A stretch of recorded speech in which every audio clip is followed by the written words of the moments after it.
Welcome to Plant Your Seed. I'm your host, Fred Ferris. On each episode, we share stories of how ordinary people have transformed their lives. Each story is compassionate, each story is authentic, and each story is a transformation. Here are the stories of the people who are changing our world by transitioning to a plant-based diet. Today, I share the story of Peter Cervoni. He's a corporate chef at Good Catch Foods, where they make plant-based seafood, and he's been vegan for over 20 years. He's seen a lot of changes over those years. Here's Peter's transformative story.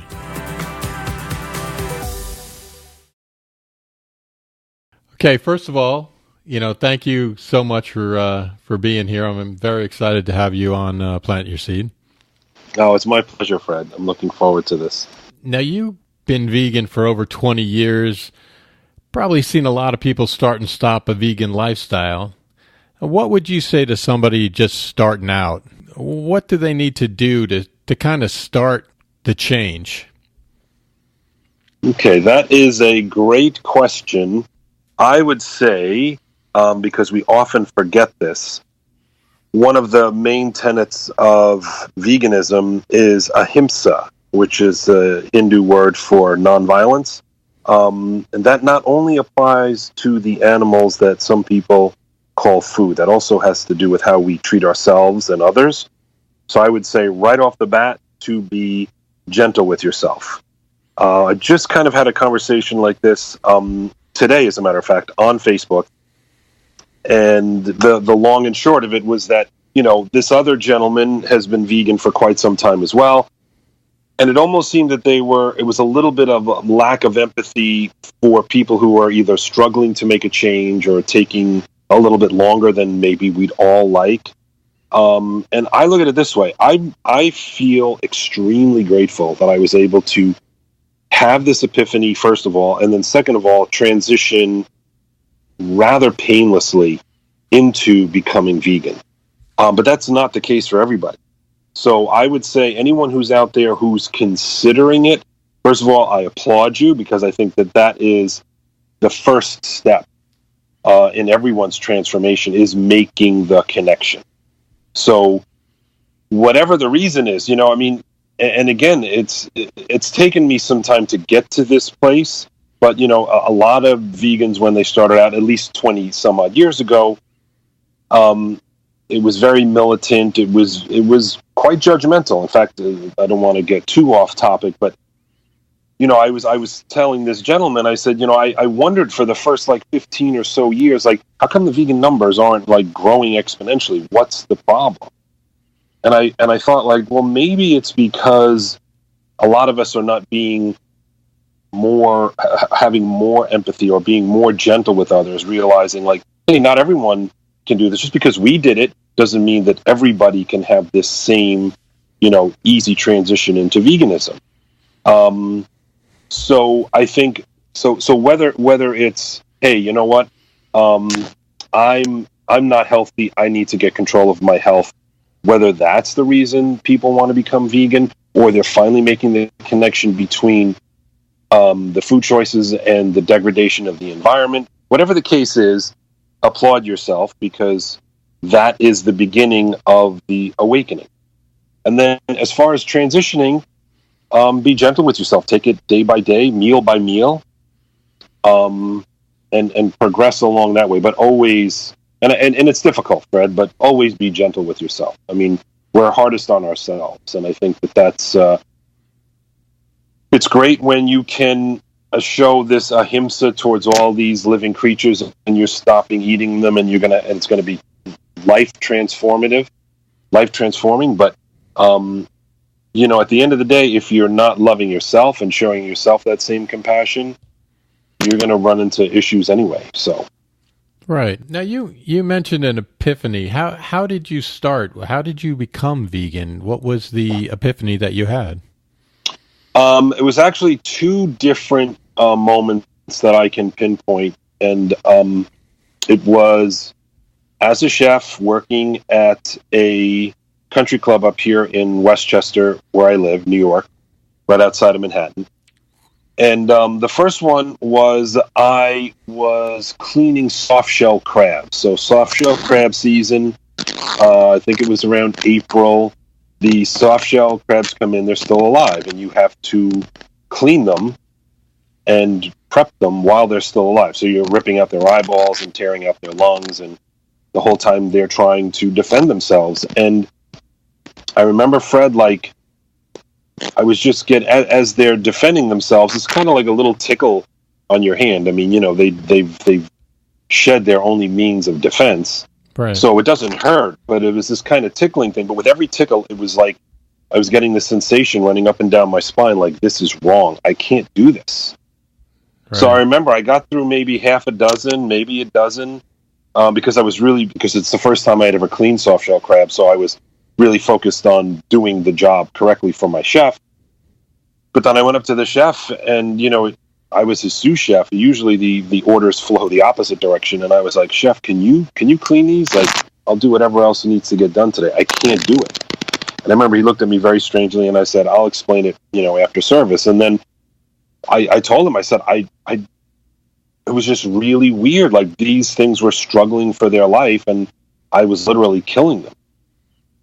So that was the first kind of epiphany where I finally made the connection of, like, yeah, man, these things are living. They're fighting for their life. It's what any normal creature on this planet would do. And when was that? That was in early 1997.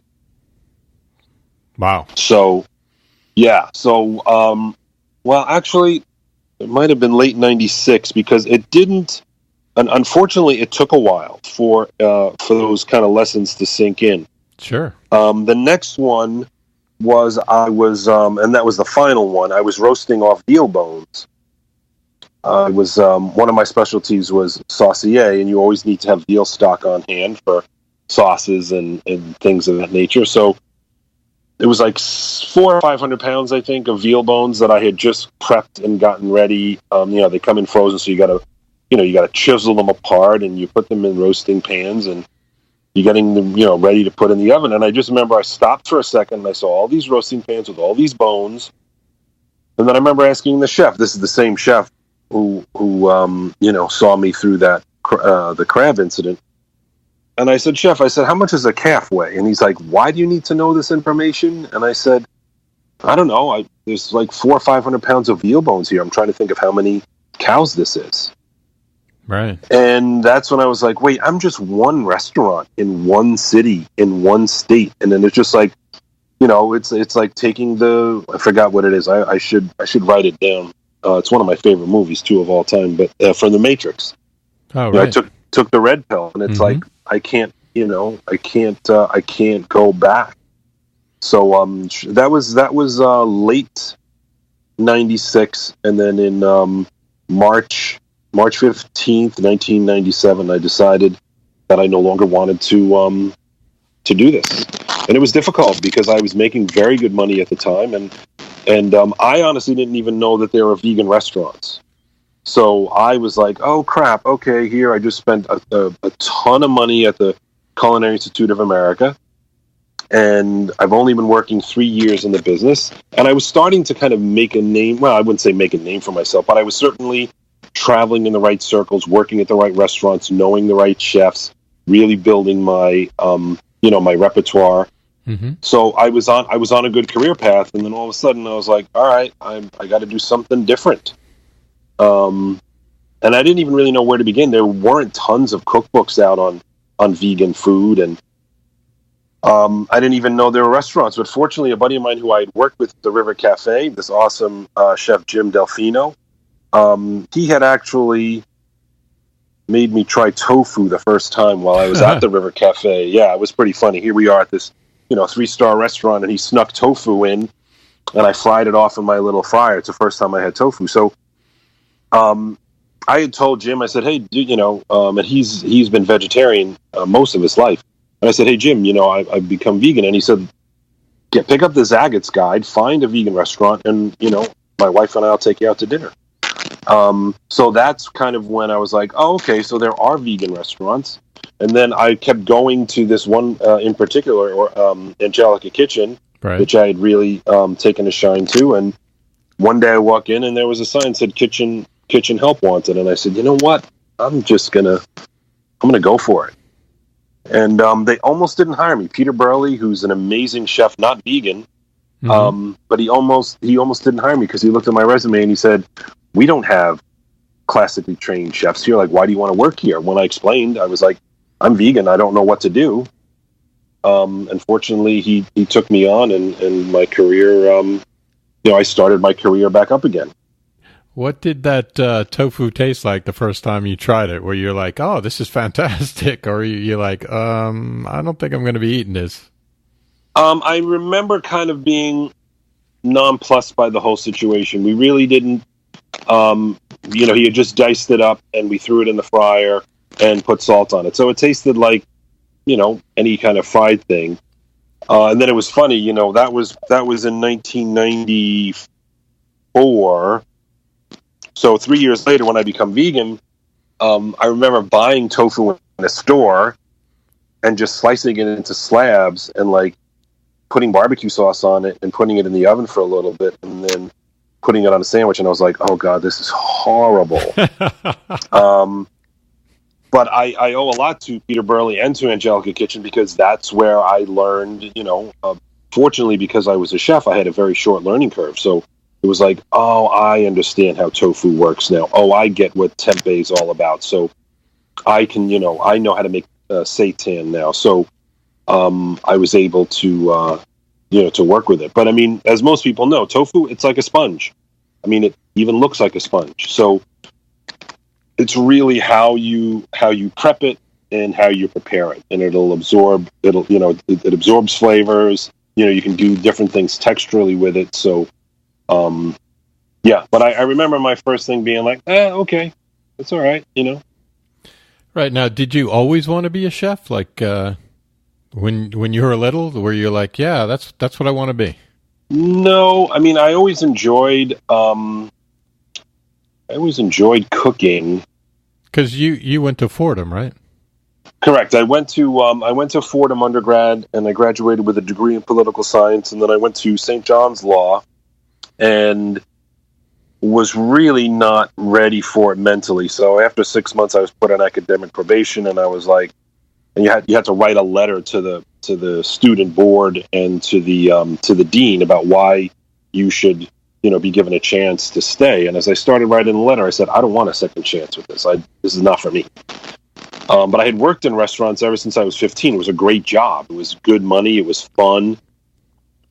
And so I was working at this one restaurant, and they knew that I was kind of searching for something. And I used to goof around in the kitchen. I've told this story so many times, but I used to be the only waiter. It was all of the other waitresses, and I found very quickly that not only, a way to a woman's heart was through food, but also through laughter. So I used to kind of torture the chef, this old Italian chef, during service.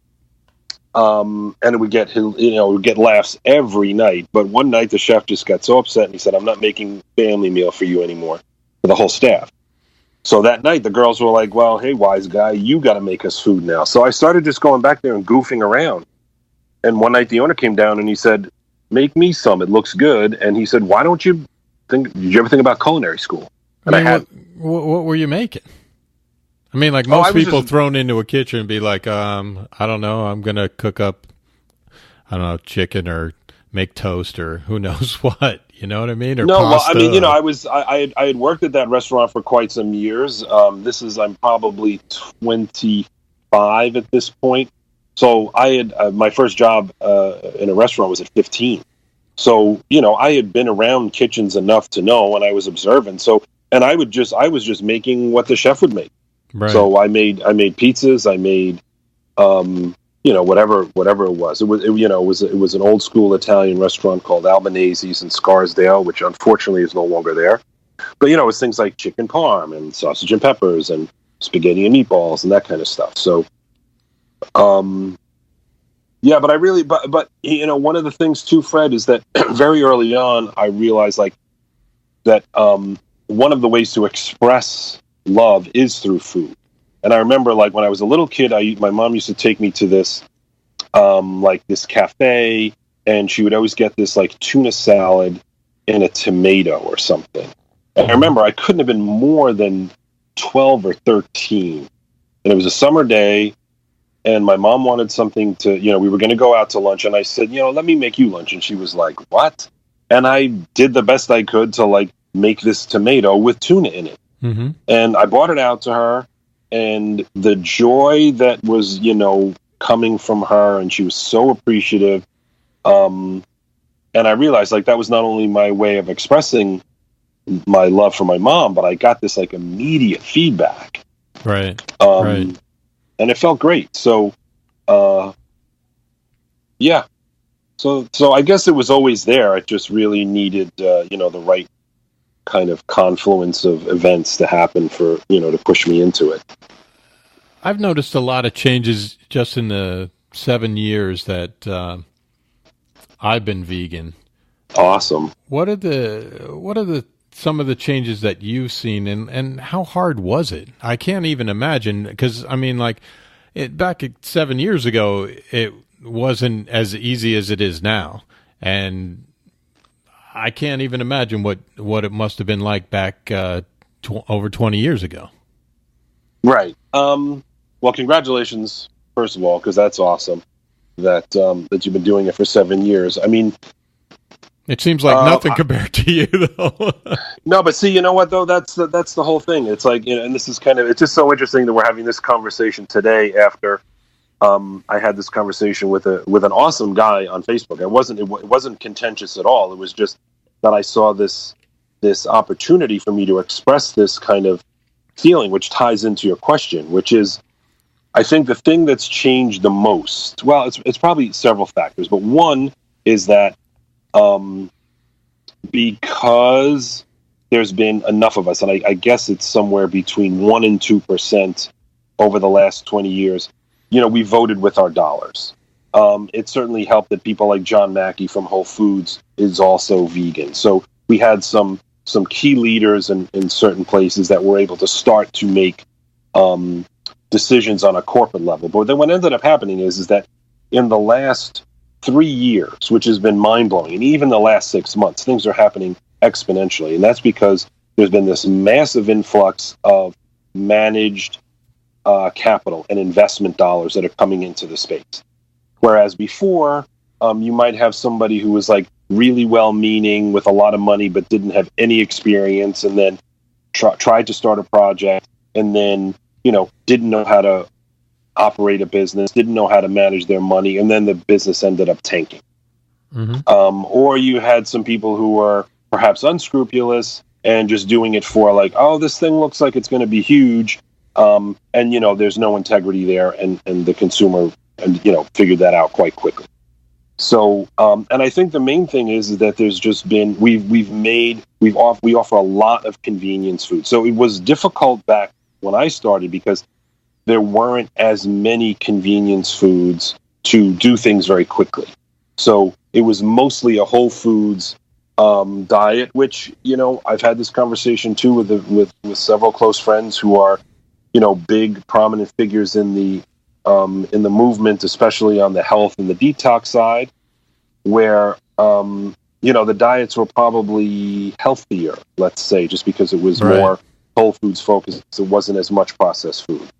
But I think what you have now is the food is it's a lot more convenient. It's a lot more readily available.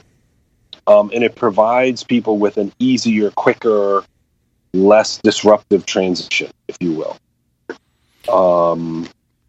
Right. I think it makes it so much easier for people who are considering it to go get an Impossible Whopper, or to just try it and be like, oh, you know what? Let me just keep eating, this on, say, quote, Meatless Monday or something, and that hopefully will transition them further and further.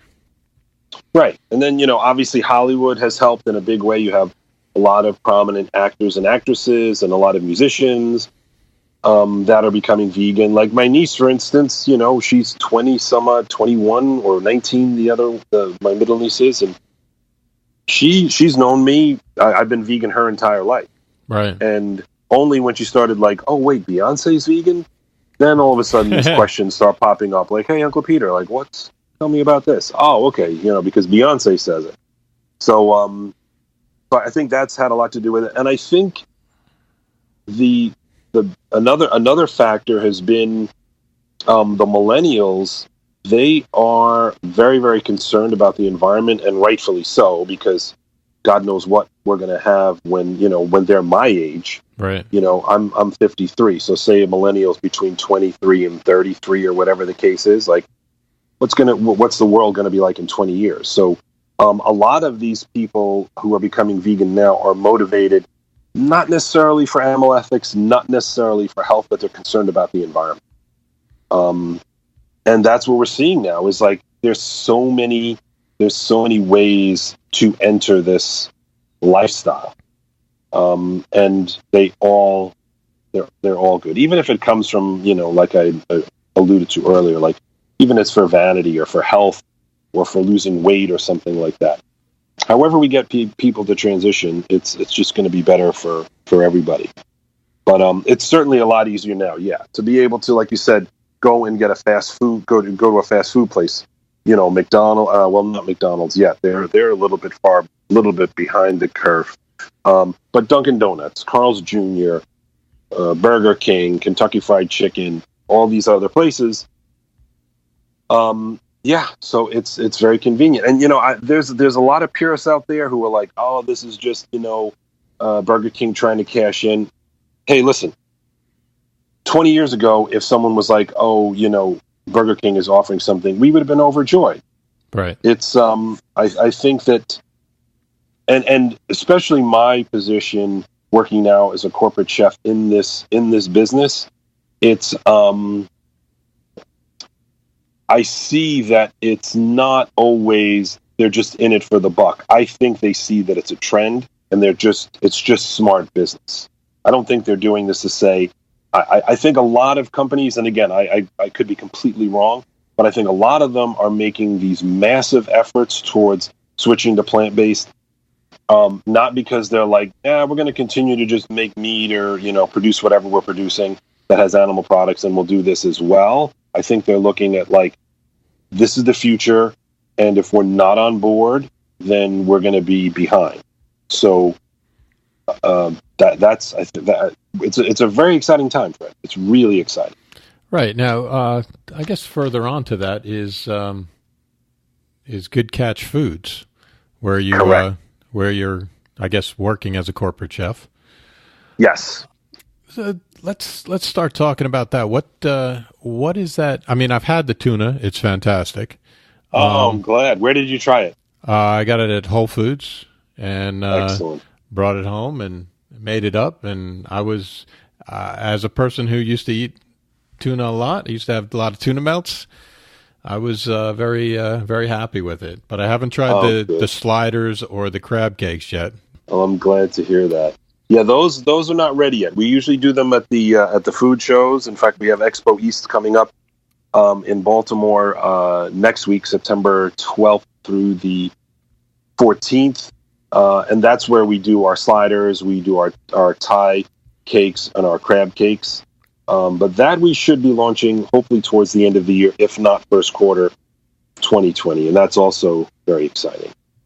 Yeah. Now, what is that made out of? I mean, what exactly is in that?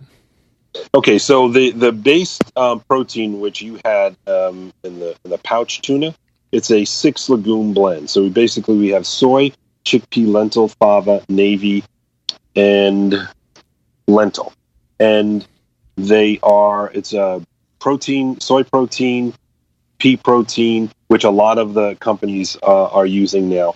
And that has very little else. We have some seaweed extract and some spices, and then we have DHA oil, which is from algal oil, which gives the flavor of like a fresh ocean flavor. In addition to offering the omega-3s, which one of the reasons why people love fish is because it's heart and brain healthy DHA oil. What else are you involved in as far as other ventures? Well, right now I'm solely focused with Whole Foods, with Good Catch Foods. And that's my main focus. So before that, I was doing I was basically just a gun for hire. So under New Crop Capital, for instance, which is our main investment group, Right. there are quite a few amazing companies. So I would do work where for whoever needed me at that point in time. So, but now I'm focused solely on Good Catch Foods, which it just got to this point. We're at a point now where we're getting so busy, and we're going to be launching our own facility, which is quite unheard of for a startup. We just really couldn't find the proper co-packer. We really want to protect our intellectual property, so we are building our own facility, and it's going to be coming online in October. So with all these things happening, we just decided that I would be better off just working full time with Good Catch, which I'm excited about. It was started by my buddy Chad Sarno. He and I have had a working relationship and a close friendship for the last 13 years. So, and I've been with him on this project since pretty much from the beginning. So it's been very exciting, and I feel really blessed to be able to work with a friend and a team with a lot of integrity. Now, what does a corporate chef, what does that entail? Well, essentially, I've been responsible for most of the investor tastings. So anytime we have someone who's interested in the product, I will go out, usually to wherever they are, and do a tasting for them. I'm also in charge of all of the food shows that we do, which they're kind of a bear from a logistical standpoint, but it's a really exciting venture for us because we are out there with the public. A lot of times it's the first time that they're trying the product. And then what I've seen over the last 3 years is that we now have these legions. And when I say legions, I mean we did the first ever plant-based world conference in New York back in June. Right. And there were so many people at our booth at one point when we started putting out the sliders that they almost tore the whole front part of the booth off. So, I mean, it was scary, but it was also really exciting that there's so many people that are interested in Good Catch, but also just in general, so many people coming out to these shows. And I mean, I even like going to the shows that I usually say, like, for instance, Expo East and Expo West. These are people lots of people are vegan, lots of people eat healthy, lots of people in the natural. I mean, it's the Natural Products Expo. Right. So that's kind of like our tribe. That's like friendly territory. But sometimes we go into like the National Restaurant Show or the Fancy Food Show, which tons of skeptics, and I would say 90% of the time, Fred, we turn them. They were like, wow, I had no idea. And then like you'll see the next day they're bringing friends back to the booth, like, you have to try this. So so I do those shows, and then as soon as we launch our food service, which should coincide with the opening of our plant, then I will probably start shifting some of my focus to corporate training. So basically going in and training chefs so they can use our product properly, which is also exciting because the retail is great, and we have an amazing field marketer, Will Bratz, who he's the one basically making it all happen at the store level, and all the Whole Foods and all the other retailers that we're going into, where you get samples at the store. Mm-hmm. And that's obviously very exciting. But for me, the corporate aspect with food service, that's where we can really start serving tons of food to people. I guess a while ago, you and I guess it was Chad and Derek, correct, and John Mackey put together a cookbook, Whole Foods Cookbook, and they used some of your recipes as well. Did you ever think of putting out a cookbook? Yeah, it's funny. Just to be clear, that was Chad and Derek with John Mackey. Like I only contributed recipes. That was not part of my brainchild. I've had lots of people over the last 20 plus years encourage me to do a cookbook. I think I have one in me, but I don't know. Sometimes I feel on some levels that if I don't have anything earth-shattering to say, then why do it? And I don't know 100%, all the time if the I'm really not answering this question properly. I would say that yes, there's a cookbook in me. I have considered it, and I might do it at some point. But what I envision, Fred, is and I don't even know if something like this exists, but it would be part cookbook, part stories, that kind of a thing. So maybe not just a straight up cookbook, more about life and things like that, things of that nature. Okay, last question. Sure. You seem to be kind of a wordsmith to me. Oh, thank you.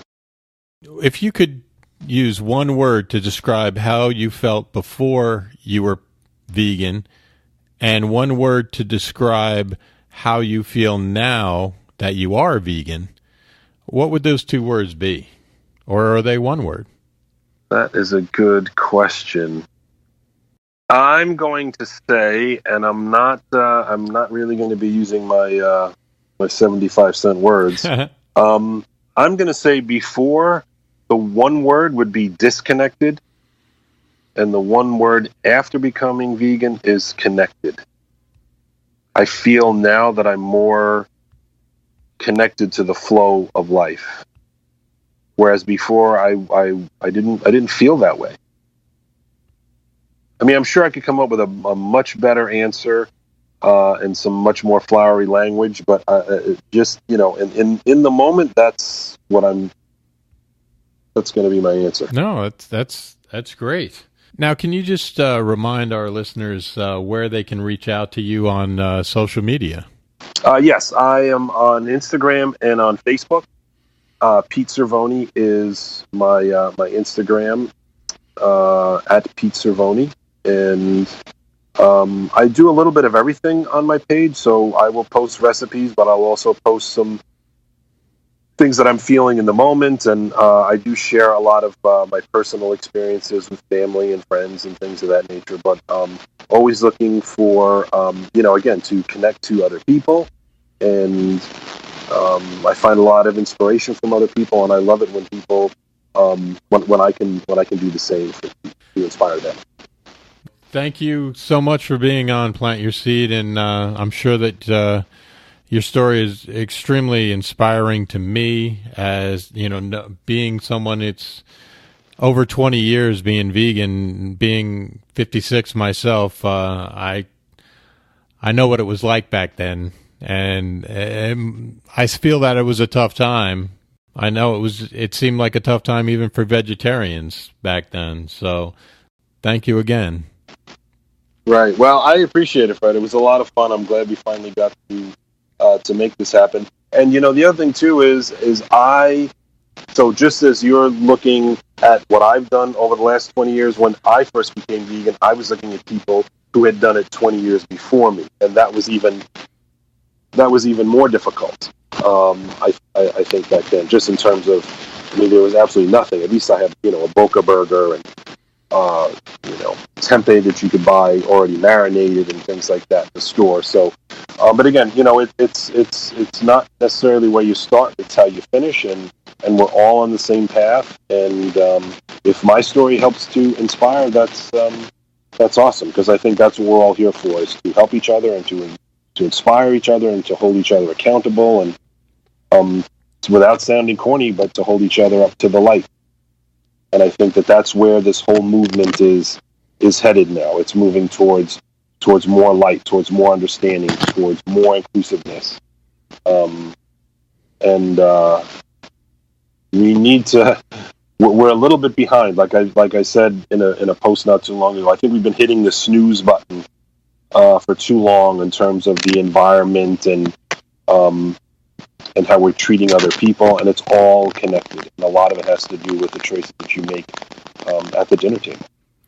Right. That's very true. So thanks again, Peter. I really appreciate it. Thank you, Fred. I hope to see you soon. Hope you are inspired by this story, and remember, it's never too late to plant your seed. Links to everything we talked about on the podcast can be found on Instagram at plant.yourseed in the show notes tab in the bio. If you enjoyed the show, remember to leave us a review, and until next time, thank you for listening.